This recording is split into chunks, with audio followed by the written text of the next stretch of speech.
بتسمع عن الصيام المتقطع وعايز تبدأ؟ طب ايه الخطوات الصح اللي تخليك تلتزم من غير ما تحس انك محروم؟ تعالى اقولك خطوة بخطوة. الخطوة الاولى، الصيام مش حرمان، هو ببساطة انك بتحدد وقت للاكل ووقت للصيام، واشهر طريقة انك تصوم 16 ساعة وتفطر 8 ساعات.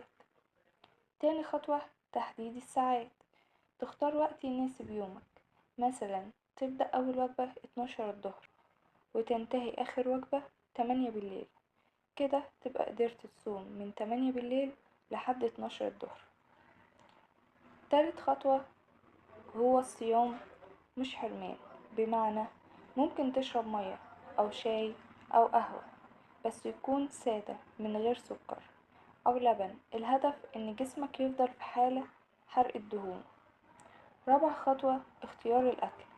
في فترة الأكل ركز على البروتين والخضار والفاكهة والدهون الصحية، وقلل الحلويات والوجبات السريعة عشان تستفاد.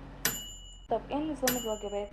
بتكون وجبتين وممكن تدخل سناك بينهم.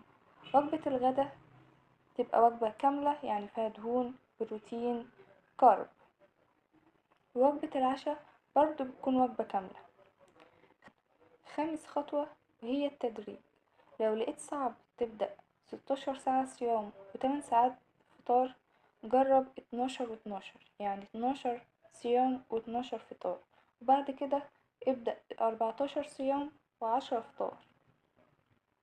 ايه اللي بيحصل في الجسم؟ بعد ساعات الصيام الجسم بيخلص من الجلوكوز المخزن وبيبدأ يدخل في حرق الدهون. تاني حاجة، هرمون النمو بيزيد، بيساعد في الحفاظ على الكتلة العضلية. تالت حاجة، الأنسولين بينزل، ده بيقلل مقاومة الأنسولين وبيساعد في التخسيس. النتيجة بعد أول أسبوع بتبدأ تلاقي فرق في وزنك وطاقتك ونومك، بس أهم حاجة الاستمرارية. الصيام مش ترند، ده أسلوب حياة، جرب تبدأ خطوة بخطوة وهتلاقي نفسك قادر تكمل وتوصل لهدفك.